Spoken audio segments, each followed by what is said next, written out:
இஸ்லாத்தை நாம கடைபிடிச்சோம். ரசூலுல்லாஹி ஸல்லல்லாஹு சொன்னதை இன்னைக்கு கடைபிடிச்சிருக்கிறோமா? அல்லாஹ்வின் தூதர் வாழக்கூடிய காலகட்டத்தில் ஒவ்வொரு வருடத்திலேயும் ரபியுல் அவ்வல் மாதத்தை ரசூலுல்லாஹி ஸல்லல்லாஹு அலைஹி வஸல்லம் அடைந்தார்களே, அந்த ரபியுல் அவ்வல் மாதத்தை அடைகிற பொழுது அல்லாஹ்வுடைய தூதர் பள்ளிவாசல்ல மௌலித ஓத சொல்லி சொன்னாங்களா? சஹாபாக்களுக்கு வாய்மொழியாக கட்டளையிட்டாங்களா? அல்லது அல்லாஹ்வுடைய தூதர் வாய்மொழியாக கட்டளையிடாமல் ரசூலுல்லாஹி ஸல்லல்லாஹு அலைஹி வஸல்லம் செஞ்சு காட்டினாங்களா? இந்த ரபியுல் அவ்வல் மாதம் வந்துருச்சுனா பள்ளிவாசல்ல இது போன்ற மௌலிதுகள் படிக்கணும் என்று அல்லாஹ்வுடைய தூதர் நேரடியாக ரசூலுல்லாஹி ஸல்லல்லாஹு அலைஹி வஸல்லம் பிறந்ததா சொல்றீங்க. ஆனா இன்னைக்கு அது அறிஞர்களே அப்ப அதுல கருத்து வேறுபாடு கொள்றாங்களே. பிறை 12 அல்லாஹ்வுடைய தூதர் பிறந்தார்கள் என்பதுல அறிஞர்களுக்கு மத்தியிலே ஒட்டுமொத்த கருத்து இல்லையே. சுன்னத்துல் ஜமாத்தில் இருக்கக்கூடிய அறிஞர்களே பிறை 12 தான் ரசூலுல்லாஹி ஸல்லல்லாஹு பிறந்தாங்கன்னு உறுதிப்பட சொல்லல. பெரும்பான்மையான அறிஞர்களுடைய கருத்தின் அடிப்படையில் 12 சொன்னதுனால இன்னைக்கு நாங்க மீலாது விழா 12 கொண்டாடுகிறோம் என்று சொல்லுகிறார்கள். கொஞ்சம் யோசிச்சு பாருங்க, ரசூலுல்லாஹி ஸல்லல்லாஹு காலத்துல எத்தனை விஷயங்கள் நமக்கு பர்டிகுலராக நாள் குறிப்பிடப்பட்டு சொல்லப்பட்டிருக்குது. உதாரணத்திற்கு துல்ஹஜ் மாதத்துல பிறை 9 ரசூலுல்லாஹி ஸல்லல்லாஹு என்ன சொன்னாங்க? யாரெல்லாம் ஹஜ்ஜுக்கு போகாம இருக்கிறாங்களோ அவங்க துல்ஹஜ் பிறை 9 அரஃபா நாள்ல நோன்பு வையுங்க. ரசூலுல்லாஹி ஸல்லல்லாஹு காலத்திலேயே அரஃபா தினம் என்று இருக்கிறது. அப்ப அந்த அரஃபா நாள்ல நோன்பு வையுங்கன்னு ரசூலுல்லாஹி ஸல்லல்லாஹு சொன்னாங்க. இன்னைக்கு வரை அதுல ஏதாவது நம்மள்ட்ட மாற்று கருத்து வருதா? அந்த அரஃபா நோன்புங்கிறது துல்ஹஜ் 12, அந்த அரஃபா நோன்புங்கிறது துல்ஹஜ் 1. யாராவது மாற்று கருத்து வைக்கிறோமா? அரஃபானா துல்ஹஜ் 9 தான். ரசூலுல்லாஹி ஸல்லல்லாஹு அலைஹி அவர்கள் ஒரு தேதி குறிப்பிட்டு ஒன்று சொல்லிவிட்டால் இன்றைக்கு காலங்காலமா நம்ம அதை கடைபிடிச்சிட்டு போயிடுறோமே.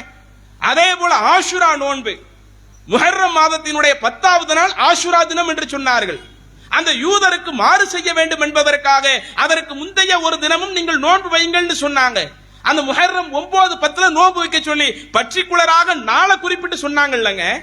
ஒரு மாதத்தையும் குறிப்பிட்டு ஒரு நாளையும் குறிப்பிட்டு இப்படி போயிடலாம். அரஃபா நோம்புக்கு ஹதீஸ்ல ஆதாரம் இருக்குது, ஆஷுரா நோம்புக்கு ஹதீஸ்ல ஆதாரம் இருக்குது. அதே மாதிரி மீலாது விழாக்கு ஏதாவது ஆதாரம் இருக்குதா? அப்ப எந்த ஆதாரமும் இல்லாமல் ஏதோ நம்முடைய முன்னோர்கள் சிலர் செய்த தவறின் காரணமாக சிலர் இந்த மார்க்கத்தில் புதுமையாக உருவாக்கியாளர்கள் இருக்கணுமா? அல்லாஹ் தஆலா இப்படித்தான் நம்மளை இருக்க சொல்றானா? இறை தூதர் நபிகள் நாயகம் ஸல்லல்லாஹு அலைஹி வஸல்லம் அவர்கள் நமக்கு அப்படித்தான் வழிகாட்டினாங்களா? அல்லாஹ்வின் தூதருடைய வழிகாட்டுதல் என்ன தெரியுமா? ஸஹீஹுல் புகாரியிலே பார்க்கலாம். குல்லு உம்மத்தி யதுகுலூனல் ஜன்னah, என்னுடைய சமுதாய மக்களில் எல்லாரும் மறுமையில் சொர்க்கம் வரலாம், இல்லா மன் அபா, ஆனால் தான் என்னுடைய சமூகத்தில் மறுமையில் சொர்க்கம் வராதவர்கள். அப்ப மறுமையில் நாம் சொர்க்கம் செல்ல வேண்டும் என்றால் அதற்கு அல்லாஹ்வுடைய தூதர் சொன்னாங்கல்லங்க, முழுக்க முழுக்க எனக்கு கட்டுப்பட்டு நடங்க, என்னை நீங்க பின்பற்றி நடந்தாலேயே நீங்கள் அழகாக மறுமையில் சொர்க்கம் வந்து விடலாம் என்று அல்லாஹ்வுடைய தூதர் சொல்லி இருக்க, அந்த இறை தூதருடைய அந்த ஓதப்படலையே. அப்ப இப்படி ரசூலுல்லாஹி ஸல்லல்லாஹு அலைஹி காலத்துல இல்லாத விஷயத்தை நாம இஸ்லாத்துல புகுத்திக்கிட்டு இருக்கிறோமா? இது மட்டும்தான் நாம செய்யக்கூடிய தப்பா? இன்னைக்கு சில நேரங்கள்ல நாம் சில விஷயங்களை உங்களுக்கு உணர்த்துவதற்காக சொல்லுவோம், யாரையுமே நாங்க திட்டுவதற்காக அல்ல. இந்த பொது குற்றதெல்லாம் ஒரு சாதாரண விஷயமாக நம்ம மக்கள் பார்க்கிறாங்க. அது இன்றைக்கு இந்த இஸ்லாத்திற்குள் எவ்வளவு அநியாயங்களை கொண்டு வந்திருக்கு தெரியுமா? இந்த இஸ்லாத்தை எந்த அளவிற்கு கேவலப்படுத்துது தெரியுமா? இன்னைக்கு சுபஹான மௌலிதுன்னு ஒரு புத்தகத்தை எடுத்து வச்சு படிச்சுக்கிட்டு இருக்கிறாங்கல்ல, அந்த மௌலிதை பத்தி நீங்க அவங்கள்ட்ட கேளுங்க. இந்த மௌலிது எல்லாம் கவிதை. நாங்க இந்த கவிதையின் மூலம் ரசூலுல்லாஹி ஸல்லல்லாஹு அலைஹி அவர்களை புகழ்கிறோம். அல்லாஹ் நமக்கு தூதரை அனுப்பினானா இல்லையா?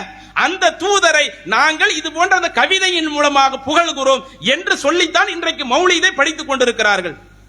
ரசூலுல்லாஹி ஸல்லல்லாஹு அலைஹி அவர்கள் அனைத்து நாட்களிலேயும் புகழப்பட வேண்டியவர்கள், மாற்று கருத்து அல்ல. அனைத்து விஷயத்திலேயும் முன்மாதிரி அல்லாஹ்வுடைய தூதர், அது மாற்று கருத்துல. அல்லாஹ்வே குர்ஆன்ல சொல்லிட்டான், லக்கது கான லக்கும் ஃபீ ரசூலில்லாஹ் முன்மாதிரி இருக்குது. ரசூலுல்லாஹி ஸல்லல்லாஹு அலைஹி அவர்கள் எல்லா நாளும் புகழப்பட வேண்டியவர்கள், அனைத்து நாளும் மதிக்கப்பட வேண்டியவர்கள். அவர்கள் தன்னுடைய வாழ்க்கையில் என்ன சொன்னார்களோ என்ன செய்தார்களோ அதை இந்த உலகத்தில் இருக்கக்கூடிய அத்துணை மக்களும் பின்பற்ற கடமைப்பட்டவர்கள். இதுல மாற்று கருத்து இல்ல. சரி, இன்னைக்கு கவிதையில புகழ்றோம்னு சொல்றீங்கல்ல, அல்லாஹ் அந்த கவிதையை பத்தி குர்ஆன்ல என்ன சொல்லி காட்டுறான்? நபிகள் நாயகம் ஸல்லல்லாஹு அலைஹி வஸல்லம் இருந்து பெற்று அல்லாஹ்வின் தூதர் அந்த மனித சமூகத்திற்கு சொல்லும் பொழுது இஸ்லாத்தை ஏற்காத நபர்கள் சொன்ன வார்த்தை என்ன? நீங்க ஒரு சிறந்த கவிஞரா இருக்கிறீங்க, அதனால தான் இந்த குர்ஆனை ஒரு கவிதை நடையில நல்ல முறையில் நீங்க மக்கள்கிட்ட கொண்டு வந்து சேர்க்கிறீங்க என்கிற ஒரு குற்றச்சாட்டை நபிகளாருடைய காலத்தில் வைத்தார்கள். அல்லாஹ் தஆலா அதற்கு மறுபளிக்கக்கூடிய விதமாக சொல்லுகிறான், வமா அல்லம்னாஹு ஷிஅர, நாம் இந்த இறை தூதருக்கு கவிதையை கற்றுக் கொடுக்கவில்லை. இஸ்லாத்துல கவிதை எந்த நிலையில இருக்குதுன்னு பாருங்க. இஸ்லாத்துல கவிதை கூடுமா என்றால் ஒருவர் கவிதை படித்தால் தப்பு இல்லை. ஆனால் கவிதைக்கு மார்க்கத்தில் முக்கியத்துவம் இல்லை. இன்னைக்கு குர்ஆனை விட முக்கியத்துவம் எம்பகையிலாகும். அந்த கவிதை அவங்களுக்கு தேவையும் கிடையாது. அந்த இறை தூதருக்கு நம்ம கவிதையை சொல்லிக் கொடுக்கல, அந்த கவிதை இறை தூதருக்கு தேவையும் இல்லை என்று அல்லாஹ்வுடைய தூதருக்கு, அல்லாஹ்வின் தூதரை பத்தி அல்லாஹ் குர்ஆன்ல சொல்லி காட்டுறானே. எந்த கவிதைக்கு அல்லாஹ்வே முக்கியத்துவம் கொடுக்கவில்லையோ அந்த கவிதை நடையில் இன்னைக்கு அந்த மௌலீதை எப்படியெல்லாம் சினிமாவோடு உள்ள கொண்டு வந்திருக்கிறாங்கன்னு பாருங்க. இன்னைக்கு மௌலீது நாங்க ரசூலுல்லாஹி ஸல்லல்லாஹு அலைஹி வஸல்லம் புகழத்தான் செய்றோம்.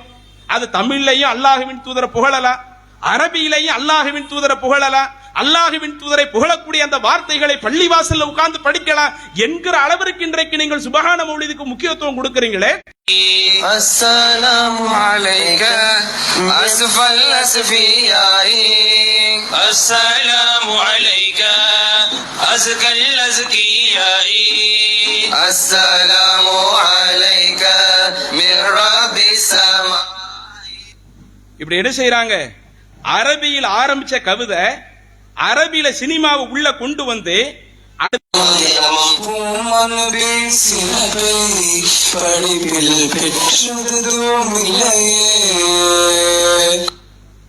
ரசூலுல்லாஹி அவங்களத்தான் பூமான் நபின்னு சொல்றது ரசூலுல்லாஹி அவங்களத்தான். ஆனா அது எந்த நிலையில கொண்டு இப்படி பள்ளி வாசல் நீங்க ஓதுவீங்களாங்க? இன்றைக்கு நம்ம ஊருக்காக எவ்வளவோ நம்ம உசுரை கொடுத்து போராடுறோமே. ஆனா இன்னைக்கு இந்த மௌலிது உங்களை எங்க கொண்டு போய் தள்ளுதுன்னு பாத்தீங்களா? எந்த அளவிற்கு சினிமா மோகத்துல கொண்டு போகுதுன்னு பாத்தீங்களா? அடுத்து பாருங்க அவங்க மௌலிது படிக்கிறது. ஒளிவடியாய் தன்னின் பேரொளியாய் தன்னேசரை இறைவனும் புகழ்ந்துரைத்தான் படைத்ததையே தான். நம்ம இது எங்கே கண்மணி எங்கே கண்மணி எங்கே கண்மணி எங்கே கண்மணி. ஏன் நீங்க இதை கண்டிக்க மாட்டேங்கிறீங்க? அல்லாஹ் சொன்னான்ல, அந்த இறை தூதருக்கு நாம கவிதையை சொல்லி கொடுக்கல, அது தேவையில்லைன்னு அல்லாஹ் சொன்னானே. இன்றைக்கு அந்த கவிதைக்கு முக்கியத்துவம் கொடுத்து போனால் இந்த சமுதாயம் எந்த அளவிற்கு படு மோசமாக போகிறது என்பதை நீங்கள் பார்த்துக் கொள்ளக்கூடிய அந்த ஃபத்வாவை பாருங்கள். இதில் அந்த ராகம் போட்டு பாடுவது கேட்பவர்களுக்கு இனிமையாக இருக்க வேண்டும் என்பதற்காக பாடுவது. நம்முடைய மார்க்கத்தில் ராகம் என்பது கூடாது என்பதல்ல. அதே நேரத்தில் சினிமா பாட்டுகளில் கூட நாகரிகமான மெட்டுக்கள் இருக்கிறது, அது பிரச்சனை. குர்ஆன் ஓததே பாத்தீங்கல்ல, அது ஒரு வகையான ராகமா. இப்படி கவனத்தை ஈர்ப்பதற்காக சினிமாவை உள்ளே கொண்டு வருவீர்கள் என்றால் அதுல என்ன ஃபத்வா கொடுக்கிறாரு? டப்பாங்குத்து பாடல் இருந்தா நீங்க அதுக்கு மௌலிது படிக்காதீங்க. ஏன்னா நீங்க டப்பாங்குத்து பாடல் மெட்டுல மௌலிது படிச்சீங்கன்னு சொன்னா அது இந்த கிளிப்பிங்ல அடுத்தே வரும். சரி, அதுவே நம்ம கிளிப்பிங் நிறைய போட்டாலேயே நமக்கு நேரம் பத்தாம போயிடும். அப்ப அதுல டப்பாங்குத்து பாடல் படிச்சீங்கன்னா உங்களுக்கு அந்த சினிமா படத்தினுடைய ஞாபகம் வரும். ஏன் இந்த மெலடி மெட்டில் நீங்க படிச்சா அப்ப சினிமா ஞாபகம் வராதா? தமிழில் புகழுகிறோம், நாங்கள் அல்லாஹ்வின் தூதரை அரபியில் புகழுகிறோம் என்று இசையோடையே எத்தனை பாடல் வரிகளை நீங்கள் படித்து வைத்திருக்கிறீர்கள்? இன்னும் எத்தனை பொது மீட்டிங்கள்ல இது போன்ற மௌலிது பாடலை படித்திருக்கிறீர்கள்? அப்ப இவ்வளவு சினிமா அதுதான் அல்லாஹ் சொல்றான். இந்த கவிதை அந்த தூதருக்கு நாம கற்றுக் கொடுக்கல என்கிற பெயரில், மௌலிது பாடல்கள் கசீதா என்கிற பெயரில் அதே சினிமாவை உள்ளே கொண்டு வருகிறீர்கள், அதே நிகழ்ச்சியை உள்ளே கொண்டு வருகிறீர்கள். அப்ப நம்ம அந்த பாரம்பரியம் என்கிற அடிப்படையில அந்த நபி வழியை விட்டு கொஞ்சம் கொஞ்சமா மீறி போறோமா? இதத்தான் அல்லாஹ் நமக்கு சொல்றானா? இதத்தான் ரசூலுல்லாஹி நமக்கு சொன்னாங்களா? அவங்க காலத்தில் இப்படி எந்த ஒரு நிகழ்வும் நடந்துராமல் இருக்கிற பொழுது அல்லாஹ்வின் தூதர் கடும் கோபப்படக்கூடிய லெவல் அதுல உள்ள கருத்துக்கள் இருக்குதா? சஹீஹுல் புகாரியிலே பதிவு செய்யப்பட்ட ஒரு நபிமொழி. ஒரு முறை ரசூலுல்லாஹி ஸல்லல்லாஹு அலைஹி அவர்கள் சொன்னார்கள், லா துதுருனி கமா அத்ரத்தின் நசாரா மஸீஹ் இப்னு மரியம், மரியமுடைய மகன் ஈசா அலைஹிஸ்ஸலாம் அவர்கள் விஷயத்தில் கிறிஸ்தவ மக்கள் எப்படி வரம்பு மீறி புகழ்ந்தார்களோ அதுபோல நீங்கள் என் விஷயத்தில் வரம்பு மீறிடாதீர்கள். கிறிஸ்தவர்கள் ஈசா அலைஹிஸ்ஸலாம் விஷயத்தில் எப்படி வரம்பு மீறுறாங்க இன்னைக்கு கூட நீங்க பார்க்கலாம். ஈசா நபியை கர்த்தர் என்று சொல்லுகிறார்கள், ஈசா நபியை கர்த்தருடைய பிள்ளை என்று சொல்லுகிறார்கள். அப்ப அந்த ஈசா நபி விஷயத்தில் அந்த சமூக மக்கள் வரம்பு மீறியதை போல நீங்க ஏன் விஷயத்துல வரம்பு மீறிடாதீங்க. நீங்கள் என்னை பற்றி சொல்வதாக இருந்தால் ஃபகூலு அப்துல்லாஹி வ ரசூலுஹு, என்னை அல்லாஹ்வுடைய அடிமைன்னு சொல்லுங்க, அது எனக்கு ரொம்ப சிறப்பா இருக்கும். என்னை அல்லாஹ்வுடைய தூதர்னு சொல்லுங்க, அது எனக்கு ரொம்ப சந்தோஷமா இருக்கும். அந்த கிறிஸ்தவ மக்கள் வரம்பு மீறியதை போல என் விஷயத்தில் வரம்பு மீறிடாதீங்கன்னு ரசூலுல்லாஹ் சொன்னாங்களே. பொதுவா உலகத்துல எந்த தலைவர் இப்படி சொல்ல மாட்டாங்க. உலகத்துல உள்ள தலைவரை எடுத்து பாருங்களேன், எந்த ஒரு தன்மை இல்லாட்டலும் கீழே இருக்கிற தொண்டர்கள் எப்படி புகழன்னு எதிர்பார்ப்பாங்க. இருக்கிறதுல நீங்க தான் எங்களுடைய கடவுளே, நீங்கள் ஒட்டுமொத்த நபர்களுக்கும் உயிரை விட மேலாக இருக்கக்கூடிய அல்லாஹ்வின் தூதர் சொல்றாங்க, என் விஷயத்தில் நீங்கள் சொல்வதாக இருந்தால் கிறிஸ்தவ மக்கள் வரம்பு மீறியதை போன்று வரம்பு மீறி விடாமல் என்னை அல்லாஹ்வுடைய அடிமைன்னு சொல்லுங்க, அல்லாஹ்வுடைய தூதர்னு சொல்லுங்க என்று தன்னை புகழ்வதற்கு ஒரு எல்லையை சொல்லி தந்தாங்களே. இன்னைக்கு அந்த மௌலிது வரி, அந்த இன்னி இதா மஸ்ஸனி லைமுன் யுரவ்விஉனி அகூலு யா சய்யிதி சாதாதி யா சனதி அப்படின்னு ஒரு வரி வருதுங்க. இதனுடைய அர்த்தத்துல இந்த வார்த்தைக்கு என்ன அர்த்தம் போடப்பட்டிருக்குது? இன்னி இதா மஸ்ஸனி லைமுன் யுரவ்விஉனி அகூலு யா சய்யிதி சாதாதி யா சனதி என்பதற்கு அவங்க போடக்கூடிய அர்த்தத்தை பாருங்க. என்னை நடுக்க செய்துவிடும் ஏதேனும் பேரிடர்கள் என்னை தீண்டும் வேளையில் இன்னுதவி கேட்டவனாய் அனைத்துலக தலைவர்களுக்கெல்லாம் அருந்தலைவர் ஆனவரே, இணையில்லா என் நினைப்பே என்றுரைப்பேன் நிச்சயமாக. அந்த மௌலித் படிக்கிறவர் ரசூலுல்லாஹி ஸல்லல்லாஹு அலைஹி வஸல்லம் சொல்றாராம். என்ன சொல்றாராம்? என்னை நடுங்க செய்துவிடும் ஏதேனும். ஆனா உண்மையிலே இதுதான் ரசூலுல்லாஹி ஸல்லல்லாஹு அலைஹி வஸல்லம் புகழக்கூடிய முறையா? ரசூலுல்லாஹி ஸல்லல்லாஹு அப்படித்தான் சொன்னாங்களா? 23 ஆண்டு காலம் இறை தூதரா ரசூலுல்லாஹி ஸல்லல்லாஹு அலைஹி வஸல்லம் அந்த சமூகத்துல வாழ்ந்தாங்கல்லங்க. 13 வருஷம் மக்காவுல வாழ்ந்தாங்க, கடைசி 10 வருடம் மதீனாவுல வாழ்ந்தாங்க. இறை தூதராக அந்த மக்களுக்கு ரசூலுல்லாஹி ஸல்லல்லாஹு அலைஹி வஸல்லம் அவர்கள் வழி நடத்துகிற பொழுது எந்த சந்தர்ப்பத்திலாவது எவ்வளவு கஷ்டம் வந்தாலும், உங்களை நடுநடுங்க கூடிய சிரமம் வந்தாலும் அந்த சிரமத்தை என்னால நீக்கிற முடியும், ஏன்ட்ட வந்து கேளுங்க அல்லாஹ்வுடைய தூதர் சொன்னாங்களா? ரசூலுல்லாஹி ஸல்லல்லாஹு அப்படி சொல்லலையே. கஷ்டம் சிரமம் என்று வந்தால் அதை நீக்குவது படைத்த ரப்புல் ஆலமீனுக்கு மட்டும்தான் முடியும். யாருக்கும் ஒருவருக்கு அடிமை அல்லாஹ்வை நம்பி இருந்தார்கள். ஆனா அந்த நம்பிக்கையில சரியில்லை, அது ஒரு தனி கணக்கு. அவங்க கூட அல்லாஹ்வை எந்த அளவுக்கு நம்பி இருந்தாங்க அல்லாஹ் குர்ஆனிலே சொல்லி காட்டுகிறான்.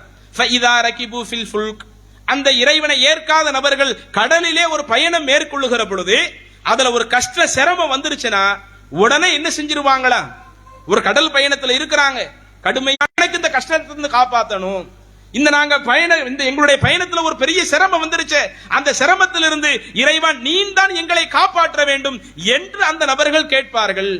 ஆனா அதே நபர்கள் அவங்களை ஃபலம்மா நஜ்ஜாஹும் இலல் பர், நாம் அவங்களை கரையில சேர்த்துட்டோம்னு சொன்னா ஃபஇதாஹும் யுஷ்ரிகூன், அதுக்கு பிறகு இணை வைக்க ஆரம்பிச்சிடுறாங்க. ஒரு கஷ்டம் வந்தா அந்த கஷ்டத்தின் போது கூட அல்லாஹ் ஒருத்தன் தான் அந்த கஷ்டத்தை நீக்க முடியும் என்று சொல்லக்கூடியவர்கள் கஷ்டம் நீங்கிய பிறகு அல்லாஹ்விற்கு இணை வைப்பார்கள் என்று அல்லாஹ் சொல்லி காட்டுறானே, அதையே அல்லாஹ் மோசமான பண்புங்கிறான். ஒரு கஷ்டம் வந்தா அந்த கஷ்டத்துல எப்படி எனக்கு கேட்கறியோ, நீ சந்தோஷமா இருந்தாலும் நல்லா இருந்தாலும் அப்பயும் என்கிட்ட தானே கேட்கணும். எனக்கு எதுக்கு நீ இணை வைக்கிற? என்னை அழைப்பதற்காக எதற்கு அடுத்தவங்களை போய் அழைக்கிற? அடுத்தவங்கள்ட்ட எதற்காக நீ கேட்கின்றாய்? மோசமான நம்பிக்கையில் இருக்குதே, இது எப்படி ரசூலுல்லாஹி ஸல்லல்லாஹு அலைஹி அனுமதிப்பாங்க? இந்த சுபஹான மௌலித் என்பது ரசூலுல்லாஹி ஸல்லல்லாஹு அலைஹி காலத்தில் எழுதப்பட்டது கிடையாது.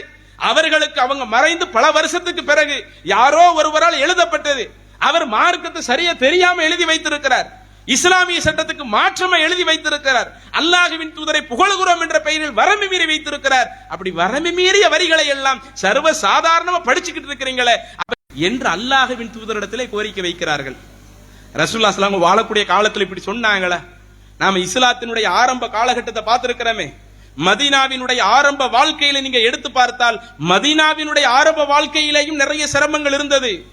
எந்த அளவுக்குனா போர்க்களத்திற்கு ரசூலுல்லாஹி ஸல்லல்லாஹு அலைஹி அவர்கள் சில நபி தோழர்கள் அனுப்பி வைக்கிறாங்க, சாப்பிடுவதற்கு ஒழுங்கான உணவு இல்ல. ஒரு பேரிச்சம்பழத்தை கொடுத்து இந்த பேரிச்சம்பழத்தை நீங்கள் ஒரு நாள் உணவாக பயன்படுத்துங்க என்று அல்லாஹ்வுடைய தூதர் கொடுத்து அனுப்புனாங்க. அப்ப அந்த சாப்பாட்டிற்கு உணவில்லாத நேரத்திலேயும் பசி என்று வருகிற பொழுது சிரமம் என்கிற நேரத்தில் கூட ரசூலுல்லாஹி ஸல்லல்லாஹு அலைஹி அப்படி நடந்து காட்டி இருக்கும் பொழுது என்னால முழு பசியையும் போக்கிவிட முடியாது என்கிற ஒரு தத்துவத்தை அல்லாஹ்வுடைய தூதர் உணர்த்தி இருக்கும் பொழுது அதே போல இன்னொரு செய்தியை பார்க்கலாம். ஒரு முறை ஒரு நபர் ரசூலுல்லாஹி ஸல்லல்லாஹு அலைஹி அவங்களிடத்துல அல்லாஹ்வின் தூதரே நான் ரொம்ப பசியோடு இருக்கிறேன், என்னுடைய பசியை போக்குங்கிறாங்க. ரசூலுல்லாஹி ஸல்லல்லாஹு வீட்டுல அனுப்பி விடுறாங்க, கொடுக்கிறதுக்கு ஒண்ணு இல்ல, வேற யார்ட்டையும் நீங்க அதை கேட்டுக்கிடுங்க. ரசூலுல்லாஹி ஸல்லல்லாஹு அப்படித்தான் அதை அனுப்புறாங்க. இப்படி எத்தனை சம்பவங்கள், வறுமையினால் பாதிக்கப்பட்ட நபர்கள் அல்லாஹ்வின் தூதரிடத்துல நிற்கக்கூடிய எத்தனையோ பல நிகழ்வுகள் நடந்தும் அந்த வறுமையை ரசூலுல்லாஹி ஸல்லல்லாஹு அலைஹி போக்கிட்டாங்களா? வறுமையை போக்கக்கூடிய அதிகாரத்தை அல்லாஹ் தன்னுடைய தூதருக்கு கொடுத்தான, அல்லாஹும் தன்னுடைய தூதருக்கு கொடுக்கல. அவங்களும் எங்கேயுமே உங்களுடைய வறுமை கஷ்டம் எது வந்தாலும் அதை ஏன்ட்ட கேளுங்க, என்னுடைய குடைத்தன்மையினால் அதை நீக்கி விடுறேன் என்று அல்லாஹ்வுடைய தூதரும் சொல்லவில்லை. அப்ப எதை ரசூலுல்லாஹி கற்றுத்தரலையோ, வறுமையை நீக்கக்கூடிய அதிகாரம் அல்லாஹ்விற்கு மட்டும் இருக்கும் பொழுது அந்த அதிகாரத்தை உள்ள கொண்டு வந்திருக்கிறீங்களா இல்லையா? அதே மாதிரி பாருங்க, ஒரு 2 பைத் வெவ்வேறு இடங்கள்ல வரக்கூடிய அந்த 2 பைத், இன்னா நஸ்தஜீரு ஃபி தஃபி குல் இன்திகாம் என்று ஒரு வரியை எழுதி வைத்திருக்கிறார்கள். அதுல என்ன பொருள் எழுதி இருக்கிறாங்க? நிச்சயமாக நாம் ஒவ்வொரு தண்டனையையும் தடுக்கக்கூடிய விஷயத்தில் இவர்களிடத்தில் பாதுகாப்பு தேடுகிறோம். ஒவ்வொரு தண்டனை அல்லாஹ் நமக்கு வச்சிருக்கிறானே, அந்த இறைவனுடைய தண்டனையை தடுக்கக்கூடிய விஷயத்தில் நபிகளாரிடத்திலே பாதுகாப்பு தேடுகிறோம் என்று ஒரு இதுல எழுதி. அர்த்தம் என்ன? நயீம் என்னும் சொர்க்கத்தை நாடுபவனே, நபிகளாரினுடைய நேசத்தை பற்றி கொண்டு தங்குபவனாக நீ இரு. நீ நோயாளியாக இருந்தால் நபிகள் நாயகம் ஸல்லல்லாஹு அலைஹி வஸல்லம் அவங்கள்ட்ட அந்த நோய் நிவாரணம் இருக்குது. நோய் நிவாரணத்தை அல்லாஹ்வுடைய தூதர் வைத்ததாக சொல்லுகிறார்கள். அடுத்து இன்னொரு வரி அந்த சுப்ஹான மௌலிதுல சொல்றாங்க, அந்த முன்ஜீனா மின் ஹுரக் மின் லஹீபின் நாரி வல் அஜஜ் தன்பு மாஹினி லா யம்னஉனா மின் துரூஃபி தமிஇ வல் அஜஜ் என்று எழுதி வைத்திருக்கிறார்கள். அதனுடைய அர்த்தம் என்ன? நரக நெருப்பின் ஜுவாலையினாலும் அதன் கடும் வெப்பத்தினாலும் கரைந்து போகாமல் இருக்க எங்களை காப்பாற்றுவது தாங்களாவீர். எவ்வளவு வரம்பு மீறிய வார்த்தைன்னு பாருங்க. நரக நெருப்பினுடைய ஜுவாலையில இருந்து அந்த நரக நெருப்புல நாங்க கரிஞ்சு போகாம இருக்கிறதுக்கு எங்களை காப்பாற்றுவது தாங்களாவீர். தாங்கள் பாவங்களை அழிப்பது எங்களை கண்ணீர் வடிப்பதிலிருந்தும் கதறுவதிலிருந்தும் தடுத்து விடும். நபியே, தங்களின் பரந்த மனப்பான்மையினால் கரிக்கும் நரக நெருப்பின் புழுந்து விட்டறியும் ஜுவாலையை அணைத்து விடுங்கள். தங்களின் இரக்க தன்மையினால் எங்களின் ஈர வெப்பத்தை குளிர செய்து விடுங்கள். நாங்க நரகத்துல போனாலும் அதுல கரிஞ்சு போகாம இருக்க அந்த நரக நெருப்பை நீங்க தணிச்சிருங்க, அதுல இருந்து எங்களை காப்பாத்திருங்க என்று இறைவன் ஒரு தண்டனையை கொடுத்தால் கூட அந்த தண்டனை எங்களுக்கு காப்பாத்தி விடுங்கன்னு சொல்லிருக்கிறீங்களே. இது இந்த உலகத்துல வேற தலைவரா இருந்தா எவ்வளவு என்னை புகழ்றாரு, இவங்க தான் உண்மையிலேயே என்னுடைய முகப்பத்தை பெற்றவங்கன்னு சொல்லுவாங்க. ஆனா அல்லாஹ்வுடைய தூதர் அப்படி சொல்லுவார்களா? ஈசா நபி விஷயத்திலேயே நம்மளை கண்டிச்சுட்டாங்களே, கிறிஸ்தவ மக்கள் வரம்பு மீறியதையே கண்டிச்சுட்டாங்களே, அவங்க வரம்பு மீறின மாதிரி நீங்க ஏன் விஷயத்துல மீறாதீங்கன்னு சொன்னாங்களே. இத ரசூலுல்லாஹி ஸல்லல்லாஹு அலைஹி வஸல்லம் உடைய நபிமொழிக்கு நேர் மாற்றம் இல்லையா? நாம் எல்லாம் அதிகமாக கேள்விப்பட்ட ஒரு செய்தி, மக்காவில் ரசூலுல்லாஹி ஸல்லல்லாஹு அலைஹி வஸல்லம் அவர்கள் பிரச்சாரம் செய்த நேரத்தில் ரகசியமா போகும் பொழுது வஅன்திர் அஷீரத்தக்கல் அக்ரபின், நபியே உம்முடைய குடும்ப உறுப்பினர்களுக்கு அச்சமூட்டி எச்சரிக்கை செய்யுங்க அல்லாஹ் சொல்றான். தன்னுடைய சொந்த பந்தத்தை அழைக்கிறாங்க, தன்னுடைய மகள் ஃபாத்திமாவை அழைக்கிறாங்க, தன்னுடைய மாமி சஃபியா ரலியல்லாஹு அன்ஹா அவங்களை அழைக்கிறாங்க, தன்னுடைய சிறிய தந்தை அப்பாஸ் இப்னு அப்துல் முத்தலிப் அவங்களை ரசூலுல்லாஹி ஸல்லல்லாஹு அலைஹி வஸல்லம் அழைக்கிறாங்க. குறைஷ் குலத்துல உள்ள எல்லா நபர்களையும் அழைக்கிறாங்க. அழைத்து விட்டு ரசூலுல்லாஹி ஸல்லல்லாஹு அலைஹி வஸல்லம் சொன்ன வார்த்தை என்ன விவரிப்பதற்கு நேரம் இல்லை. இந்த உலகத்துல என்னுடைய சொந்தக்காரங்க நீங்க எதனாலும் கேளுங்க, முடிந்த அளவிற்கு இந்த உலகத்துல நான் கொடுத்துருவேன். ஆனா மறுமை நாள்ல இந்த மார்க்கத்தை கேட்காம அல்லாஹ்வுடைய தண்டனைக்கு ஆளான பிறகு என்னைய காப்பாத்துறீங்கன்னு அங்க நிக்காதீங்க. ஏன்னா என்னால ஒன்னும் செய்ய முடியாது, அல்லாஹ்வுடைய தண்டனையிலிருந்து காப்பாற்ற முடியாது. தன்னுடைய சிறிய தந்தையை கூப்பிட்டு சொன்னாங்க, அப்பாஸை இந்த உலகத்துல எதனாலும் கேளுங்க, முடிஞ்சா நான் உங்களுடைய அண்ணன் பையன்ற அடிப்படையில் உங்களுக்கு உதவி செய்யறேன். ஆனா நான் சொல்லக்கூடிய கொள்கையை நீங்க ஏற்காம ஒருவேளை இறைவனுடைய தண்டனைக்கு மறுமையில் நீங்கள் ஆளாகிற பொழுது என்னுடைய மகனே என்னை எப்படியாவது காப்பாத்துருங்கன்னு அங்க சொல்லாதீங்க. ஃபமா உக்னி அன்க மினல்லாஹி ஷைஆ, அந்த அல்லாஹ்வுடைய தண்டனையிலிருந்து கொஞ்சத்தை கூட என்னால காப்பாத்திர முடியாது. தன்னுடைய சிறிய தந்தையிட்ட சொன்னாங்களே. தன்னுடைய மாமிட்ட சொன்னது என்ன? யா சஃபியா அம்மத்த ரசூலில்லா, ரசூலுல்லாஹி ஸல்லல்லாஹு அலைஹி வஸல்லம் மாமியாக இருக்கக்கூடிய சஃபியாவே, நீங்க எதனாலும் கேளுங்க, இந்த உலகத்துல நான் கொடுக்கறேன். ஆனா அல்லாஹ்வுடைய தண்டனைக்கு நீங்க மாட்டின பிறகு அங்க என்ன எப்படியாவது காப்பாத்துறீங்கன்னு நிக்காதீங்க. ஃபமா உக்னி அன்கி மினல்லாஹி ஷைஆ, அல்லாஹ்ட்ட இருந்து எதையும் காப்பாற்ற முடியாது. தன்னுடைய மகளை பார்த்து சொன்னாங்க, எந்த மகள் என்னுடைய ஈரல் குலையினுடைய ஒரு பகுதி என்று சொன்னார்களோ அந்த மகளை குறித்து சொன்னார்கள், ஃபாத்திமாவே இந்த உலகத்துல தந்தை என்ற அடிப்படையில் எதனாலும் கேளு, என் பொருளாதாரத்திலிருந்து நான் உனக்கு கொடுக்க தயாரா இருக்கிறேன். ஆனா இறைவனுடைய தண்டனைக்கு மாட்டின பிறகு என்னுடைய தந்தையே என்னைய காப்பாத்துருங்கன்னு அங்க சொல்லாதீங்க. ஃபமா உக்னி அன்கி மினல்லாஹி ஷைஆ, அல்லாஹ்வுடைய தண்டனையிலிருந்து எதையும் என்னால காப்பாற்ற முடியாது. அப்ப தன்னுடைய மகள்கிட்ட சொன்ன ஒரு செய்திய, தன்னுடைய மாமிட்ட சொன்ன ஒரு செய்திய, தன்னுடைய சிறிய தந்தையிட்ட சொன்ன ஒரு செய்திய, தன்னுடைய சொந்தக்காரங்க குறைஷ் குலத்துல உள்ள எல்லா நபர்கள்ட்ட சொன்ன செய்தியில எல்லாத்திலையுமே அல்லாஹ்வுடைய தண்டனையிலிருந்து எதையும் என்னால காப்பாற்ற முடியாது, நான் சொல்லக்கூடிய இந்த மார்க்கத்தை ஏற்றுக்கொள்ளுங்கள், அப்படித்தானுங்க ரசூலுல்லாஹி ஸல்லல்லாஹு அலைஹி வஸல்லம் சொன்னாங்க. ஆனா இன்னைக்கு நீங்க வரம்பு மீறி வச்சிட்டீங்களே, நரக நெருப்புல நாங்க கரிஞ்சு போகாம இருக்குன்னா நீங்க எங்களை காப்பாத்திருங்க, எங்களுக்கு கொடுக்கக்கூடிய அனைத்து தண்டனையிலிருந்து நீங்க எங்களை காப்பாத்திருங்க என்று இப்படி வரம்பு மீறி எழுதப்பட்டிருக்கிறது. அதே மாதிரி நம்மளில் ஒரு சாதாரண நபருக்கு தெரிஞ்ச ஒண்ணு, நாம சத்தியம் பண்றதா இருந்தா அல்லாஹ் மேலதான் சத்தியம் பண்ணணும். இது மார்க்க சட்டம்.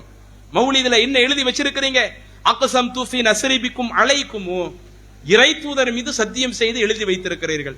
அல்லாஹ் அல்லாதவர்கள் மீது நம்ம சத்தியம் செய்யலாமா?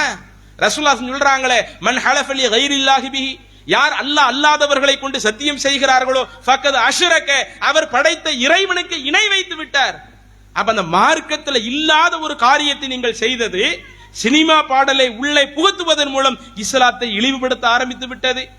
இணை வைக்கக்கூடிய வரிகளை புகழ்த்துவதன் மூலம் எந்த இணை வைப்பை அல்லாஹ்வுடைய தூதர் வேறறுத்தார்களோ அந்த அல்லாஹ்வின் தூதரையே அல்லாஹ்விற்கு ஈக்குவலாக்கக்கூடிய இணை வைக்கக்கூடிய அளவிற்கு படு மோசமான வரிகளாக எழுதி வைத்துவிட்டு நாங்க புகழத்தானே செய்கிறோம், கவிதை தானே படிக்கிறோம். எங்களுடைய முன்னோர்களில் இருந்து வந்த பாரம்பரியமாச்சே, எங்க ஊர் வழக்கமாச்சே, எங்க ஊர் வழக்கத்தை எல்லாம் எங்களால மாற்ற முடியாது என்று நாம் நினைப்போமேயானால் இந்த சந்தர்ப்பத்தில் நாம் நம்முடைய மனதிலே பதிய வைக்க வேண்டும். நாம இப்படி நபி வழிக்கு மாற்றமாக நடக்கிற பொழுது எப்படி ஒரு புது செய்தி சொல்லப்பட்டால் அதை பின்பற்றக்கூடிய மனநிலைக்கு வருகிறோமோ அதே போல காலம் காலமாக நம்முடைய ஊரில் ஒரு விஷயம் தவறாக பின்பற்றப்பட்டு அது தவறு என்று ஆதாரப்பூர்வமாக சுட்டிக்காட்டப்பட்டால் அதை திருந்தக்கூடிய அந்த தன்மை நம்மிடத்தில் வர வேண்டும். இப்படி வரவில்லை என்றால் அது நம்முடைய மறுமை வாழ்க்கையை பாழாக்கிவிடும். இந்த வசனத்தை சொல்லி என்னுடைய உரையை நான் நிறைவு செய்து கொள்கிறேன். மறுமை நாளில் நடைபெறக்கூடிய ஒரு நிகழ்வை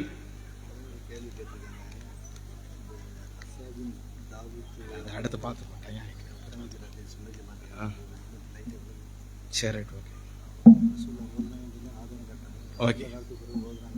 இந்த ஹஸ்ஸான் பின் சாபித் ரதியல்லாஹு அவங்க வந்து கவிதை படிச்சிருக்கிறாங்களே, மௌலிதெல்லாம் ஓதி இருக்கிறாங்களே அப்படின்னு சொல்லி என்ன செய்யறாங்க, ஹஸ்ஸான் பின் சாபித் கவிதை படித்ததாக புகாரிலாம் வரக்கூடிய செய்தி.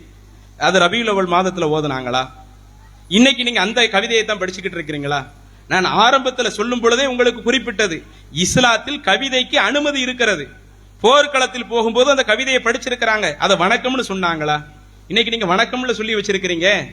இன்னும் சொல்ல போனால் நீங்க குர்ஆன் ஓதுறதை விட அந்த மௌலித் ஓதுறதுக்கு முக்கியத்துவம் கொடுத்து வச்சிருக்கீங்க. அதுக்குள்ள கிரிப்பிங்லாம் இருக்குது, போடுவதற்கு நேரம் இல்ல. அப்ப அந்த குர்ஆன் ஓதுறதை விட இந்த அளவுக்கு மௌலிது நீங்க முக்கியத்துவம் கொடுத்திருக்கிறீங்களே. ரசூலுல்லாஹி ஸல்லல்லாஹு அலைஹி வஸல்லம் காலத்தில் சில நபி தோழர்கள் கவிதை படித்திருக்கிறார்கள். அது மார்க்கத்துக்கு முரணில்லாத விதத்தில் இருக்கும்போது ரசூலுல்லாஹி ஸல்லல்லாஹு அலைஹி வஸல்லம் அனுமதிச்சாங்க. ஆனால் அதை வணக்கமாக ஆக்கவில்லை. ரபியுல் அவ்வல் மாதத்தில் அப்படி ஓதுனாங்கன்னு காட்டுங்களேன். அல்லது ரசூலுல்லாஹி ஸல்லல்லாஹு அலைஹி வஸல்லம் அந்த 12 நாட்கள் ரபியுல் அவ்வல்ல 12ல ஓதுனாங்க, அல்லது அந்த மீலாது பெருவிழாவில் ரசூலுல்லாஹி ஸல்லல்லாஹு அலைஹி வஸல்லம் ஓதுனாங்க. அப்படி எதுவுமே இல்லைங்க. இதெல்லாம் நம்ம பலமுறை விளக்கிய ஒரு செய்தி தான். அதுக்கு வந்து விளக்கம் கொடுங்கன்னாங்க. அதையும் கூடுதல் என்ன செஞ்சாச்சு, உங்களுக்கு சொல்லியாச்சு. அப்ப அந்த மறுமை நாளில் நடைபெறக்கூடிய அந்த நிகழ்வை உங்களுக்கு நான் தெளிவுபடுத்துகிறேன். அல்லாஹ் சொல்லுகிறான், வயௌம யஅது ஸாலிமு அலா யதை, மறுமை நாளில் அநியாயக்காரர்கள் தங்களுடைய கைகளை அவர்களே கடித்துக் கொள்வார்கள். தங்களுடைய கைகளை அவர்களே கடித்துக் கொண்டு சொல்லுவார்களாம், எனக்கு நேர்ந்த கை சேதமே, லவ் இத்தஹது ஃபுலானன் லவ் இத்தஹது மஅர் ரசூலி சபீலா, நான் இறை தூதரோடு ஒரு தொடர்பை ஏற்படுத்தி இருக்கலாமே. அல்லாஹ்வுடைய தூதர் என்னை எப்படி வழிகாட்டினாங்களோ அத்தோடு நான் ஒரு தொடர்பை ஏற்படுத்தி இருக்கலாமே. அதை விட்டுவிட்டு மற்றவர்களை எல்லாம் பொறுப்பாளர்களாக ஆக்கி நான் பின்பற்றி விட்டேனே, அவர்கள் என்னை வழிகெடுத்து விட்டார்களே என்று மறுமை நாளில் தன்னுடைய கையை கடித்து ஒவ்வொரு அநியாயக்காரனும் புலம்புவான் என்று அல்லாஹ் சொல்லுகிறானே. இப்படிப்பட்ட அவலங்களை நம்மில் யாருக்கும் வந்து விடக்கூடாது. எங்களுடைய பிரச்சாரத்தினுடைய நோக்கம் அதுதான். நீங்கள் யாரு சொல்வதாக இருந்தாலும் குர்ஆன்ல இருந்து சொல்றாங்களா கேளுங்க, ஹதீஸ்ல இருந்து சொல்றாங்களா கேளுங்க, நபி வழிக்கு உட்பட்டு ஒரு செய்தி உங்களுக்கு வழிகாட்டப்படுது அதை கேளுங்க. அஸ்ஸலாமு அலைக்கும் வரஹ்மத்துல்லாஹி பரக்காத்துஹு.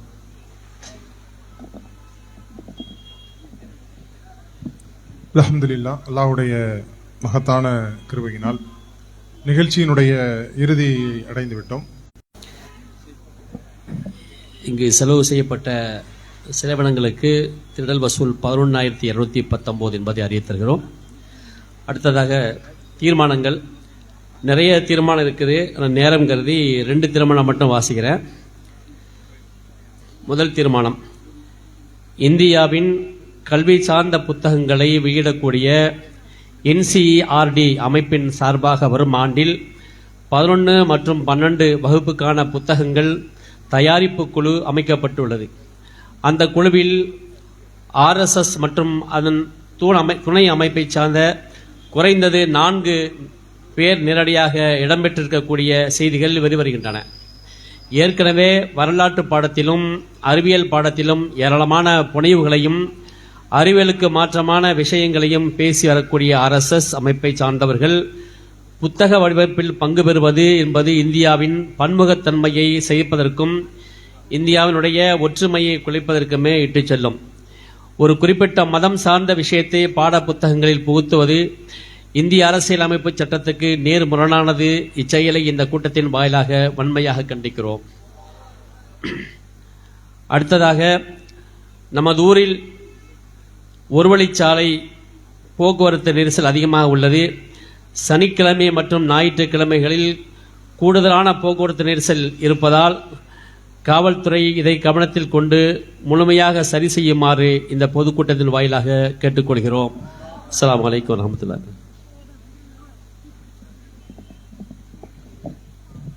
நன்றி உரை கிளை துணை தலைவர் சகோதரர் முஜீப் அவர்கள்.